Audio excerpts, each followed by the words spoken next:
My name is Jessica Chandler, and I work at the Perry County Public Library here in Perry County, Kentucky. And I am doing Never Boring board games.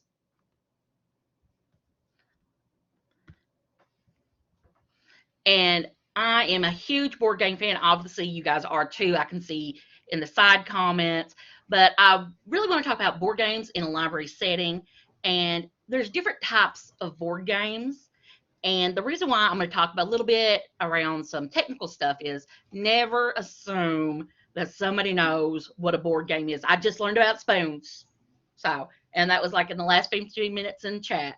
So there's different types of board games. We've got abstract, and these games like a thematic element. They rely on the decisions of the players, checkers, chess. You've got area control like Risk, and those consist of controlling an area of a collective player board, often through players adding their own pieces or removing pieces from the board, removing other people's pieces. And Risk is one of those ones that, you've got all different types of Risk, and some can take you a very long time to do, and some are a little bit shorter. I can say for a fact that Walking Dead Risk is way shorter than Halo Risk, because with Walking Dead Risk, not only do you take your players' pieces, you get replaced with zombie pieces that can take you out too. So it's pretty fun. You've got campaign games, and they're often tied and used interchangeably with like legacy games, and they're focused on storytelling. There's journey elements, Arkham Horror, Cthulhu stuff. You've got roll and move dice games. That's things like Monopoly, which we've got all kinds of different monopolies. You would think that, oh, everybody knows about Monopoly. Remember, we have kids now that don't know what a floppy disk is or how to even use, a dial tone phone. So that's fun. We always have to, we got to bring back some of the classics to tell all these young ones. Role playing games. If anybody was in the D&D one earlier with Trevor, role-playing games, one of the most popular ones is D&D, but they do have other ones like Vampire the Masquerade, Pathfinders, and this is one that requires a storyteller role, and you can dictate the terms of what everybody's doing. They may come up to you and be like, hey, I want to talk to that person. Be like, well, you have to roll a dice to see if they'll answer. So you've got role-playing games, RPG games. We've got deck builders. Some of these are not board games per se, but they are part of the gaming genre. Deck builder games, those are things like Pokemon, Yu-Gi-Oh, Magic the Gathering, and you have to put together different cards and play against one another. They're super fun. I don't know if anybody in our system is a certified league for Pokemon. It's kind of hard to get into. Me and Pokemon people had a little bit of a fight. I wanted to be a Pokemon stop so they could play and get points. But, we move on. Then we have other card games, and these games are card-based. That can be its own game, or it's developed from a traditional board game format. You've got Cards Against Humanity. I know we had a link that was sent to us that everybody could get a library copy for free. Code Names, Settlers of Catan, What Do You Meme? I know, I do too, Rich. I was like, but they do have some safe for work, and we'll talk about that in a minute. Board game formats. They have, like, we are a technical age. We may not all have access to a traditional board game, which has pieces and a board.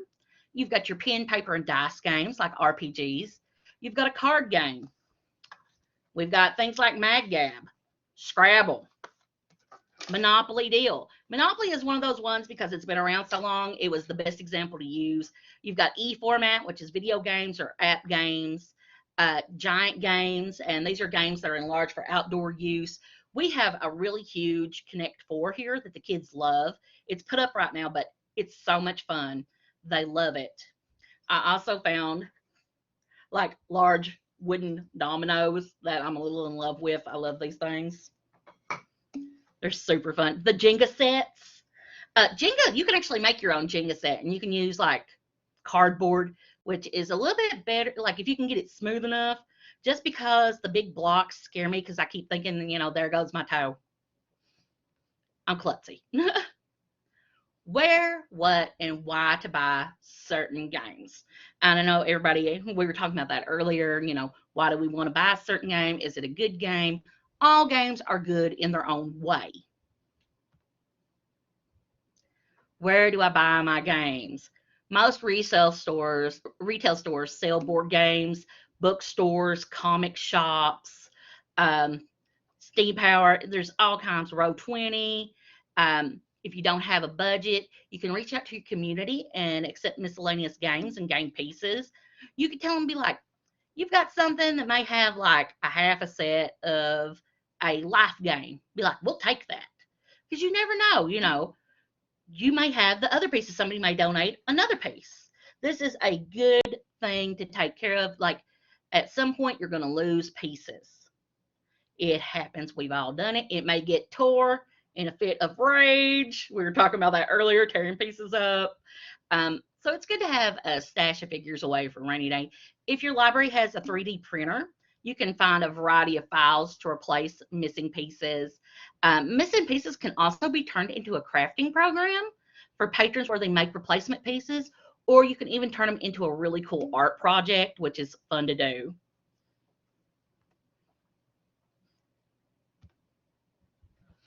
What do I buy?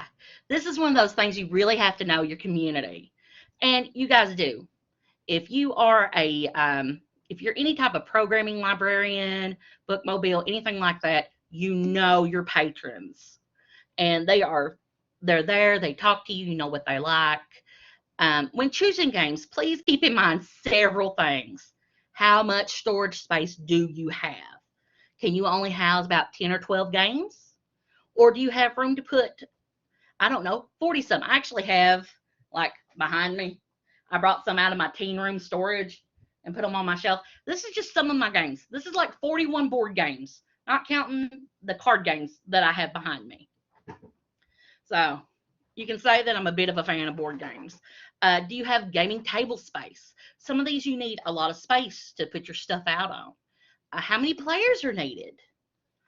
And the time that you have to devote to a gaming programs, because some games last for hours.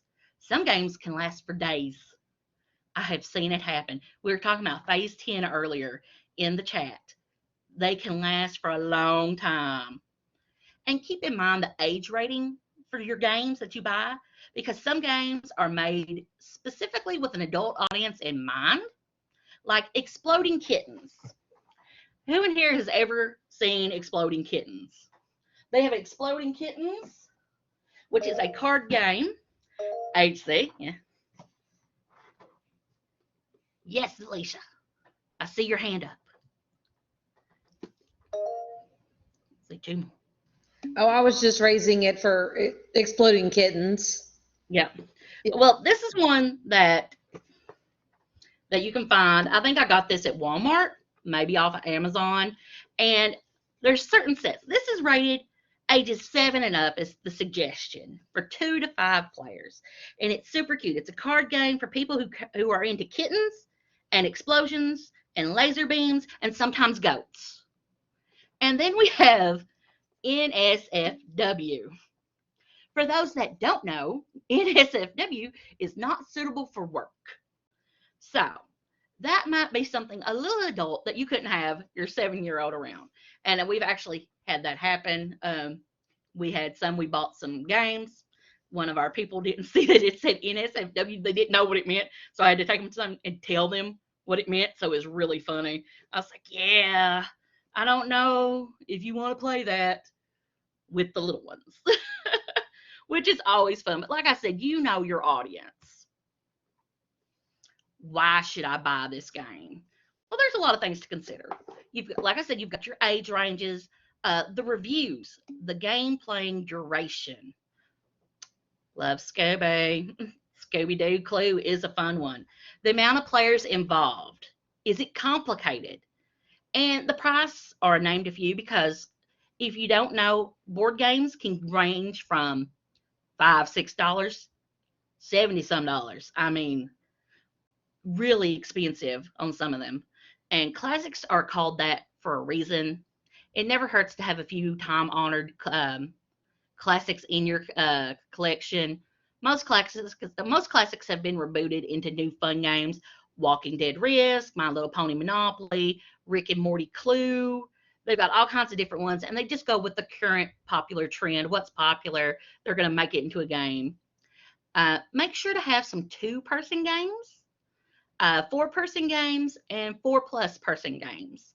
You may also want to keep on hand games that maybe a solitary person could play. These may not be board games, but they're always good to have in your collection, especially if you don't have a ton of staff in there to help supplement games. Like you might have one somebody wants to play, and you've got three people, and you need four people to play the game. You may be playing that game with them. If you've got staff on hand, they may be playing. So really look into how many people are for each game. Things to be aware of. And I know that you guys know this as working with the public, never assume someone knows how to play a board game. When suggesting games, be sure to include the different formats. Some people don't have the internet or the electronics to play app or e-games. Never say negative things about a board game choice. Be neutral. Some of these are things that we have from our childhood that we have a love for that when we're grown, and it devastates us when one of our coworkers or somebody's like, I don't like that game. That's a stupid game. Babies play that game. I'll play my baby game. I love my baby game. Be aware of prices. I try to get games that families may not have the means to buy for their own household. If I've got a budget and I can get it for the library and they can play it here, and they might not have the opportunity to play that game at their house, I think that's fantastic. That gets them in here. They love the fact that they had the opportunity to do this at the library. And once again, know your community. Not everyone will appreciate Cards Against Humanity, Exploding Kittens, or What Do You Mean? So you want to make people aware of the game's content and maybe the age rating system. And it's always good to have, like I said, little kids games, teen games, tween, adult, and you can be very specific when you do a game night. You can be like, oh, we're going to have an adult game night. And you can be like, suggested ages 18 and up. Or you could be like, we have games for all of the family. You could come in, bring a friend, bring a family, just bring yourself. Gaming programs. Who in here has ever done a gaming program at their library? Because, yeah, I love it. I love seeing the hands up. Yes, I love that. Well, the reasons why we do board games is because it's a multi-usage program. You can use this in so many different ways. It takes very little supervision. You can do your paperwork in the corner while they're over there playing a 3-hour game of Monopoly, which is fantastic. You can make this very age targeted or a family event, like I said. It encourages less screen time. So it's something that they actually have to get together and do, and you can make a night out of it. Promote social interaction. It's quick setup and takedown times. Most of the time, I get a cart. I load my games up. We make sure to put everything back, and then we just put them on there. See, I love that, Teresa. The D&D kids found their stash of board games. And that's great. That's what it should be. If they can get together and let's say they don't want to play, that's a good option that they can do on the side. Board games can be played in a limited space or outside. Encourages reading comprehension, strategy techniques, and math skills. I mean, there's a lot that that you can do with board games. Plus, it's just super fun. Program examples. Okay, now I've got board game examples, and I've got some that are card games and just different things. Minute to Win It games. And these aren't a board game, but they're kind of board game based. I love, love, love Minute to Win It games. Supersized board games, elimination bracket games. That's really fun. Make your own board game. You can recycle board games that have been damaged into crafts. And you can do an open hours game day.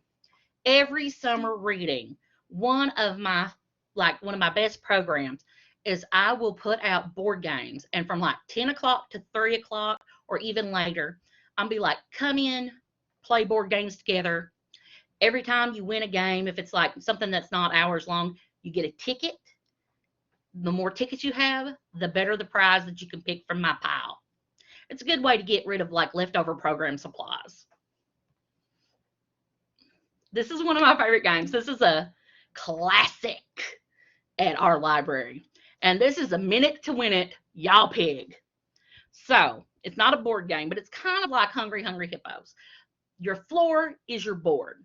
So you have 4 sections that you mark off as pig pens.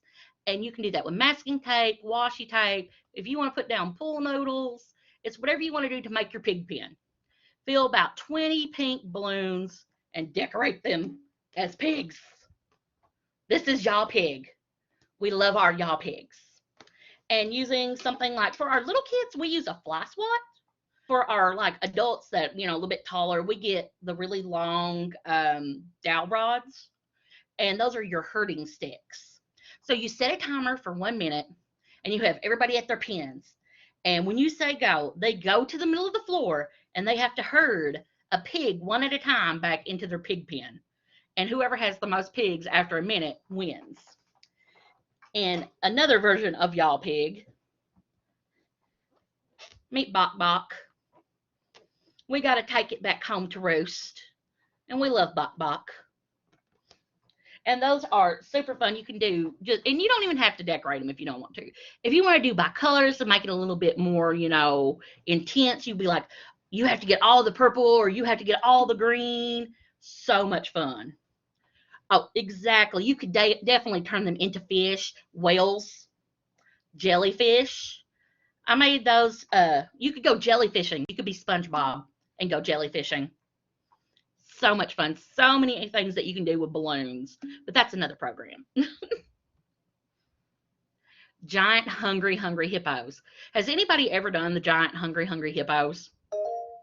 So they're so much fun. They are so much fun. So you need some of these little paddle boards or, little scoop boards. You need somebody that's going to be able to hold on to the ankles of whoever's playing. You play in pairs, and you scoop them out there, and you scoop up those inflatable, those little plastic bouncy balls like you have in the ball pits, and you take them, you take them back, and whoever has the most wins. This is so much fun. It's chaotic. And nothing is as funny as when you go to prep this game and you bring in staff and be like, hey, we need a run through on how to do Giant Hungry Hungry Hippos. And you get staff in on this, and it's hilarious. Because you would think, oh, this is a kid's game. I have never seen such chaos as when we did staff Hungry Hungry Hippos. It was hilarious. Elimination games. Now, these are super fun. This is something that you can do, and they're just versus. And we like some good, healthy competition. Things like Connect Four, Battleship, chess, checkers, Scrabble, gestures, anything that you can play into teams. And this is a fun program that you can do with e-format as well. Because I know sometimes you might not have multiple copies of a game. Make your own board game. This is super fun. We have a lot of that rollout, like when you do your poster boards and stuff, that rollout paper that you would make to put on your cork board. So they can make their own Candyland. They can make their own Scrabble. They can combine games, and they can make their own pieces. So this is super fun. Kids love this. If they can make their own game and they can roll it up and take it with them, especially if you make it as a family project for a program, you can come in and be like, here's all these different craft supplies. You guys get to make your very own personalized family board game. So they can put in family jokes. It's so much fun. Board game crafts. If you have a bunch of damaged board game mats or pieces, this is something really fun to do with your tweens and your teens, and that's doing a craft night. You can go on Pinterest, and they have so many things that you can do with board game pieces. And if you trust them with the Dremel, I know, you're thinking, why are we going to let our teens loose with the Dremel? They're fine. We let them loose with hot glue guns. We just got to be real careful with the Dremel. You can make jewelry out of them. Oh, you can make wallets. You could do purses. You can make something that they could put up in their room. Just so much fun. Open game day. I talked about this earlier. This is one of my favorite programs I like to do. I also do it with Legos. If you don't think an open game day, it's kind of open ended, is fun. Trust me, you're going to have a lot of fun out of this. And this is a program that all you have to do is set up a variety of games at different stations and step back. Have drinks available if this is going to go on for a while. I suggest things in pouches or with lids so the games don't get water damaged. If you're going to do snacks, try for something that doesn't leave like greasy prints, like not buttered popcorn, Doritos with the cheese dust, Cheetos, or you're going to have stuff all over your gaming things. You can also print off certificates for the winners. You can get trophies. We have a bunch of like little trophies that we got from Oriental Trading and Fun Express. They're so much fun. There's ones that look like corn. They're like the cream of the crop. There's one with the bananas, and they're really cute and they're inexpensive. There's something that they're just going to be like, yeah, look at my banana trophy. I like a banana trophy. I would keep the banana trophy. And does anybody have any questions or any ideas or games that you guys like to do yourself? And I've got all my information on here. I know the corn trophy is really fun, and we can talk. Exactly. I would love to hear other ideas that you guys have used because I know we got through that and it's so much fun. And I'm a quick talker, but I wanted to have enough time that we would be able to talk and share ideas like we were doing earlier before this started. So yeah, unmute your mics. We're gonna have the free for all gaming talk, which is super fun.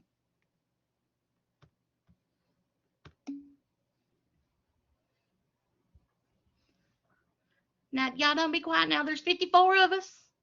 I know someone has to have something to say.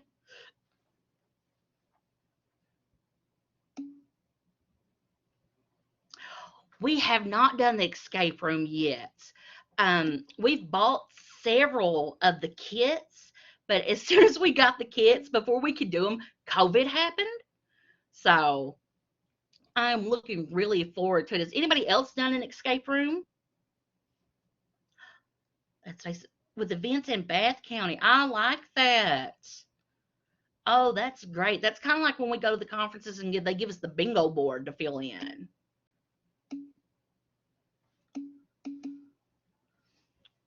Ooh, breakout boxes.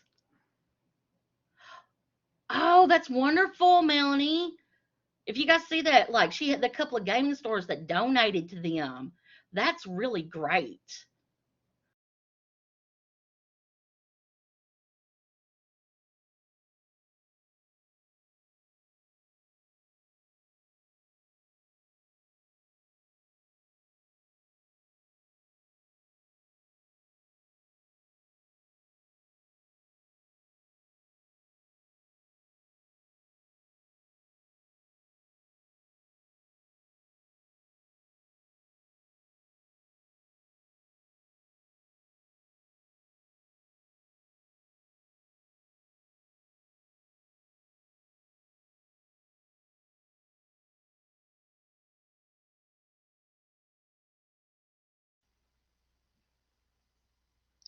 Jessica, I think you're muted.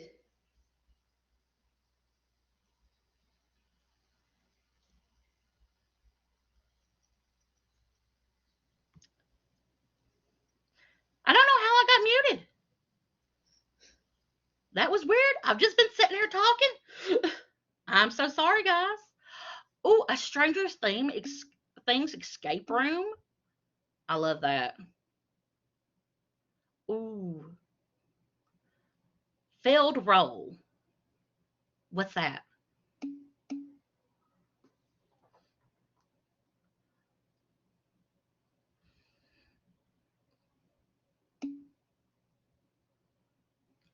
I did, but you know what?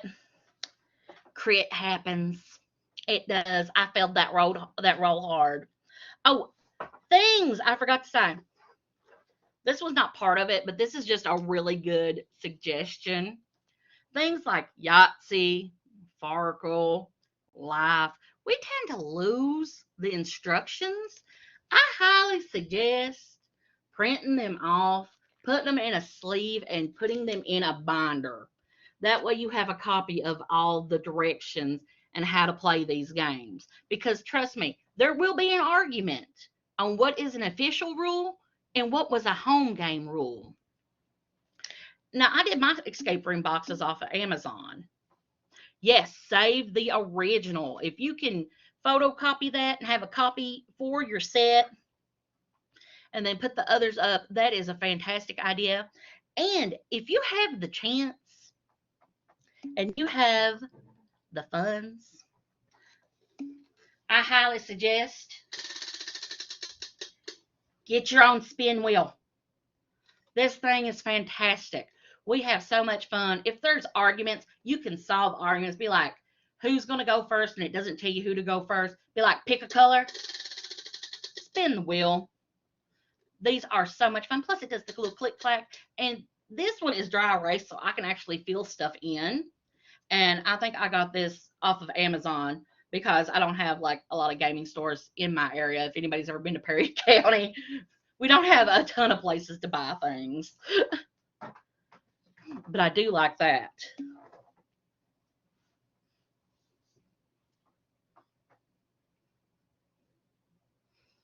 Whose video can't you see, Teresa?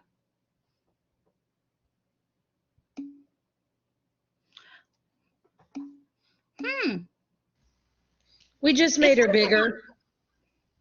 Okay.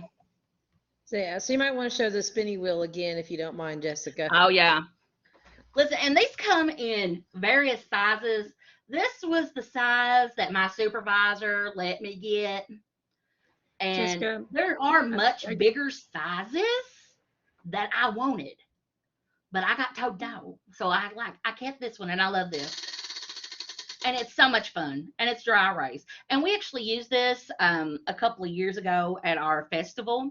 We had a booth that was pirate themed, and we had different things to where they could walk the plank, or they would win a balloon, or they would, win a paddleball prize, like little different things. Our favorite though was walk the plank. We had a little walk the plank thing on the side, and we had little signs that were like walk the plank, walk the plank. So, but once they crossed it, they got to do one of those punch boards and get a prize out of it. So it was super fun and it was super cute. And that's something that's useful with any of your board games. Does anybody have a suggestion for a board game that you personally like that may not be one that's really mainstream? So it's something that we may not all know about. Star Wars game nights. Oh yes, May the 4th. I've got Star Wars chess back there. It's super fun. Oh, we had actually patrons. We allowed them, as long as they're aware that we weren't responsible for the damage and it was something that could be used with all ages, they could bring in games to our game nights, which was super fun and involved the community, and they were more than glad to share that. This is Happy Salmon, and this is really cute. And it comes in a little fish bag, and it's a little card game. And you go through and you have to do the little things like this says pound it. So you have to like bump knuckles with the person next to you. You may have to spin around. Taco Cat. That's fun. Oh, Block Us. Someone told me about Block Us earlier today. A CSI game. That sounds like fun. I was at the KET session earlier, and they did a link to where they did kind of like a little detective CSI game thing that was super fun. And that's another resource that we need to think about too. Is we can go on things like PBS, and they've got games that we could do that they allow people to do out. So that's pretty fun. Another one that we did, and we bought this for the library after they brought it in, and this is Indigo. And this is super fun. And what you do is you have tiles down, and you have to turn them. And it kind of reminds you of those old-fashioned video games where you have to turn the hoses to where they would connect, and then the liquid or the pearl would slide through. That's like this. Like you would turn them and then you could slide the gem and you're supposed to get so many gems.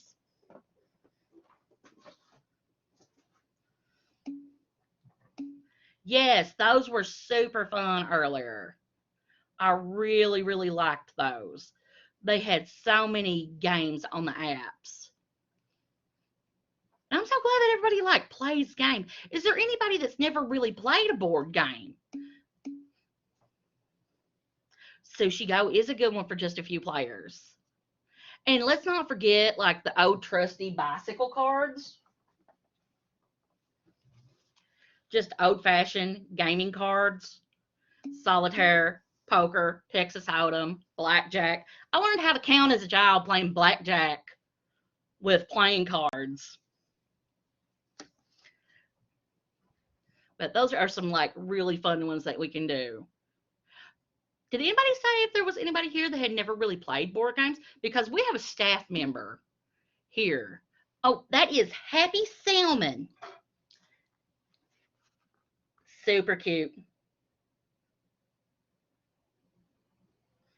And you play this standing up, and we were like in a circle. So that was pretty fun because you actually got to get up and do stuff. We do need to have a game night when we're all in person because I know they've done that before at conferences. It'd be really fun if we could all have a sign up sheet and we could bring something. And we could all bring that way we make sure that we're not like doubling up on things. Ah, nice. Yes. I like that. I like the volunteerism. I like that. Everybody's like, yes, let's do this. I'm thinking there's a couple more that you may like. Ah, hold on one second. It's on the top shelf. And this one actually has a Parent's Choice Award. And this is the Sneaky Snacky Squirrel Game. And it's kind of like Hi Ho Cheerio. And I'm going to open this up because this is so cute. So you each get a little stump. And each stump has different colors. You got a different little color spot. You have acorns with different colored caps. This is your pincher. These are your tweezers. It's a squirrel to pick up your acorns. And you have a little spinner. And you can spin, you get a color, and your goal is to get all the colors. But the one with his like little bandit mask on, he can steal, one player can steal another player's color of acorn. Or you get the wind, the north wind, and it blows all of your acorns off.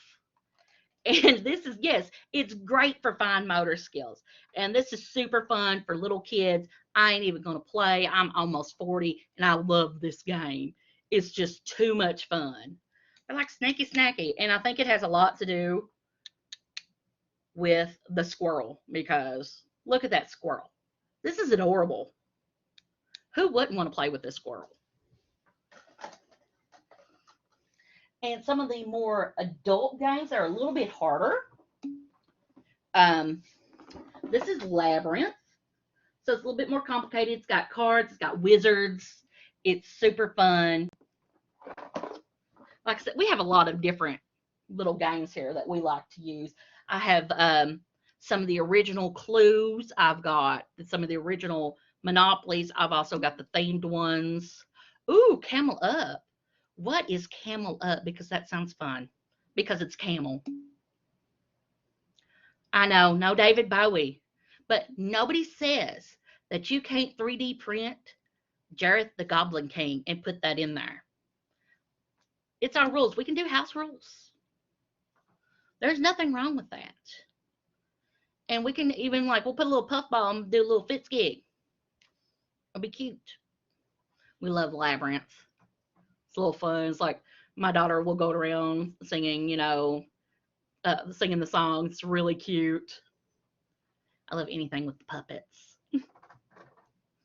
So what was the Camel Up? That's right. Dance Magic Dance.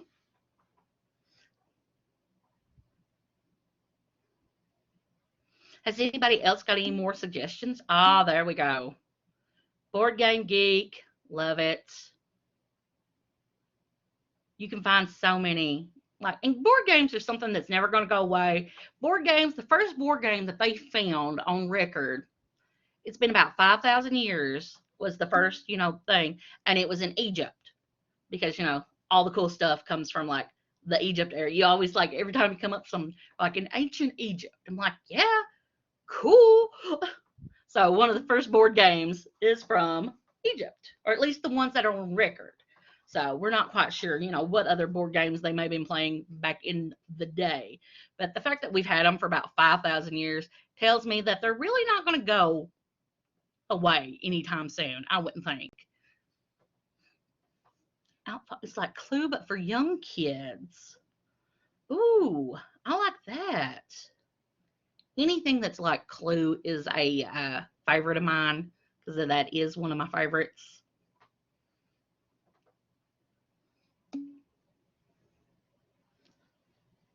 So much fun stuff. Anything that you can find. I love and what more the class. Like I said, we've got some of the themed games too. If anybody's, it's getting to be the spooky season. And this is Operation with Oogie Boogie. The only thing that I have against this one, I wish they had made the little pieces in them. They're all the same color. And I just wish that, I'm about to get in there and with my little detail brushes and paint them to be more Nightmare Before Christmas Tim Burton, because on the inside there's 12 custom Nightmare Before Christmas parts. There's the flu bug, there's snake bite, spider veins, snake eyes with the dice, crawling flesh. Ooh, Oriental Trader. Nice. That's fun. I like that. If you can give them a game. We just did 100 days of reading with our Save the Children group from around here. And after 100 days, they got prizes. And we have board games for some of the prizes. They gave us Twister. I bought some games too to give away. I did a huge board game thing for a winter reading challenge. And all they had to do, it was basically a bingo board for their winter reading, and they got a board game. So I bought all kinds of different board games for them to do. Anything that had at least 2 people or more. They have a kid version too. Ooh, for Sequence? I don't know if I've ever played Sequence. But like I said, there are thousands of board games.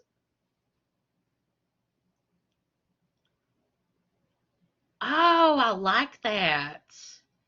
So they do a board game prize every week during summer learning, and winners get to come in and pick their choice of a game off a cart that has a bunch of different games. I really like that because that's something, that they can always use. It doesn't require, most of them don't require batteries. And as long as they keep up with the pieces and everything, that's something that can keep them occupied. And it doesn't make too huge of a mess unless you're doing some of the minute to win it games, which there's one you put a plastic shower cap on, and this is a team play, and you cover your head, the shower cap, with shaving cream, and from about 6 or 7 feet away, they're throwing cheese balls at your head, and your goal is to catch them on your shower cream bonnet. And it's really messy. It's really fun, and you just have to really watch them close because it will dissolve into a shaving cream fight. That, and sometimes they want to eat those cheese balls, and I have to tell them, I'm like, please don't eat the cheese balls, because I don't buy the good cheese balls. I buy the ones that are, they don't taste that good for that. For someone to pretend that they were worms. Oh, that's fun. I'm like worm phobic, but I can see the fun in that, especially like with gummy worms and stuff. But yeah, worm phobic. Oh, I don't like the creepy. I don't like snakes either.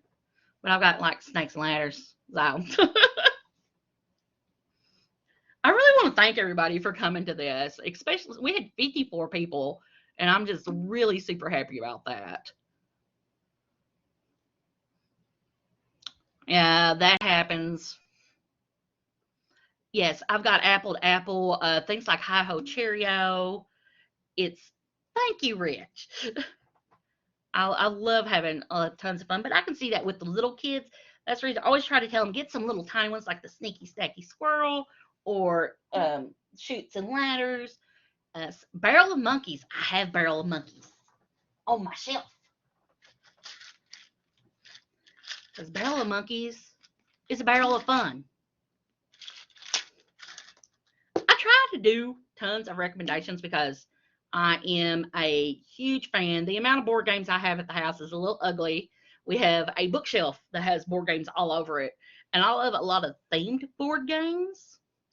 And I have one that it may go over well, it may not.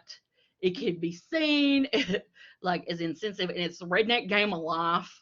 So you really have to know your audience if you're going to play it, just because it's like because some people may be offended by it, others may not. They may think it's hilarious, but like I said, you got to know your patrons, and that's a fun one. It's kind of like the Cards Against Humanity. You have to know who your patrons are.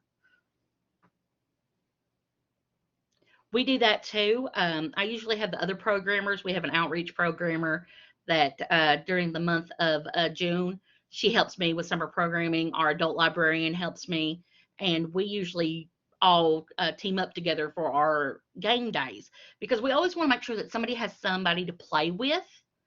And there's always, never fails, there's always, the little kid, they want to play. And so, they get them on the other side and we'll have, they'll be in mom and dad's lap or whatever adult they're with. And you're on the other side and you play with them. And I want to know who in here is like the competitive because I remember playing with my cousin and I'm older than my little cousin, but I was always the one that I would not let him win. I'm like, that doesn't teach you character, Lukey. I mean, if I let you win, what will you learn? But I do try to let the little ones, I don't do that to the little ones here, but, for family and, other library staff, we are the competitive. Don't play spoons. I don't know. Everybody said to play spoons. Somebody might get hurt. I don't know. It's like if we play spoons in house, I would hope that we wouldn't get anybody hurt. I might have to save that one for a staff night because we do games for staff night too. And one of the games that we do, and we have this too for our outside game day. Does anyone ever do an outside game day? We have like a badminton set. We have a safety lawn dart set that's pretty fun, and we have cornhole boards, which is really fun. We've got mini golf and all that stuff because we've got a pretty good sized parking lot. So we rope off staff parking. We have outside game day, and we take some of our big oversized games out there too, and it's really fun. When I gave a chance to my dad, exactly, you got to learn. Ooh, I like, yeah, mini golf. They fit in the book bump. Oh, that's great. I'm gonna have to talk to our bookmobile driver about that. See if Terry will take them out. We love our bookmobile driver. He's really nice, and he's so good with the kids. So, does anybody have anything else to say or want to add anything? Because I've had a ball with you guys. This has been so much fun for me.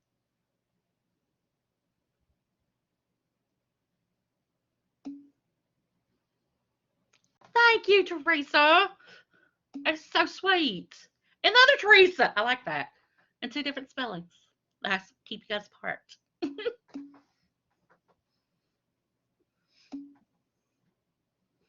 I like that the fact that we've all got to talk because that's what I miss from the regular conference. Like I like the virtual conference, but I miss that interaction that we all had when we would sit together at tables and we could talk amongst ourselves.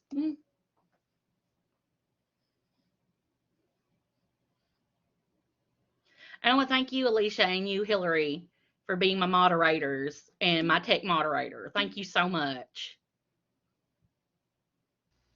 Oh, you are very, very welcome. Thank you for being willing to present. This has been, like I said, by far the most interactive session that I've moderated so far. I think we all really had a good time. And if you're like me, I was scribbling down games like lightning fast on my like post-it note here. Listen, there's a lot of these that, I buy for myself at the house. Like, we'll buy them, I'll buy at the house, and then if I like it, I'm like, oh, we need this for work. There you So go. much fun. You sure can. Thank you. Hillary's on it, y'all. I She, mean, yeah, she is she is on it. lightning fast. Like, I love that. It's like every time somebody would say something, it would just pop up. And I'm like, oh my gosh. I'm like, I wish I had your typing speed. Yep. I got lucky with having her in my room. She's got the hard part of the job. So I know I've been in several with both of you over the last couple of days, and really wonderful job. yeah. Thank you. All right. Well, um, we've got the space till 4 o'clock, so y'all feel free to hang out in here and chat a little bit more if you want to, or the other rooms have stuff going on. Let me check what's on the schedule here at 4 o'clock. In room one, you have Willie in there.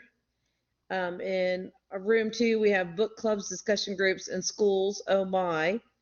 And then in room three, we have a beginner's guide to creepy pasta. And I'm not even really I'm sure what creepy pasta is. I'm really excited about that one. I Okay. was like, I'm gonna go to that creepy pasta one because I think it's like different, like little creepy stories and stuff. And it's tis the season. I look very Halloweeny today. I had to put on my orange and black. There you go.